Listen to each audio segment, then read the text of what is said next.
நம்ம ஆண்டவரோடு ஒட்டி கொண்டவர்களா இருக்கணும். எப்படி அந்த விரல்ல அந்த மோதிரம் ஒட்டி கொண்டு இருக்கோ அதை போல நீங்கள் ஒட்டி கொண்டு நாம் ஒட்டி கொண்டு இருக்கும் பொழுது ஆண்டவர் நம்மளை கொண்டு இந்த தேசத்துல தம்முடைய மகத்தான திட்டங்களை வெளிப்படுத்துகிறார். அப்படி நம்ம ஒட்டி கொண்டவர்களா இருக்கும் பொழுது எல்லா ஃபீல்டுலயும், அது அரசியலா இருந்தாலும் சரி, அது வேற எந்த, அது மெடிக்கல் ஃபீல்டா இருந்தாலும் சரி, ஃபினான்ஷியல் ஃபீல்டா இருந்தாலும் சரி, எஜுகேஷன் ஃபீல்டா இருந்தாலும் சரி, எல்லா ஃபீல்டுலயும் தேவனுடைய பிள்ளைகள் தாக்கத்தை உண்டாக்க முடியும்.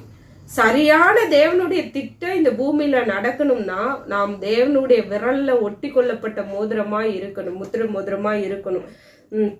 சீஷர்களை அழைக்கும் போது ஆண்டவர் சொல்றாரு, தம்மோடு இருக்கவும் தாம் அவர்களை அனுப்புவோம். அதாவது அதுதான் இங்க ஆண்டவர் இன்சிஸ்ட் பண்றது, என்னோட நீ ஒட்டி இருக்கணும். அதுதான் என்னுடைய, உன்னை நான் எந்த ஃபீல்டுல எந்த நேரத்துல எப்படி பயன்படுத்தணும்னு எனக்கு தெரியும். ஆனா உன்னோட வேலை என்னுடைய கரத்துல ஒட்டி கொண்டு இருப்பது.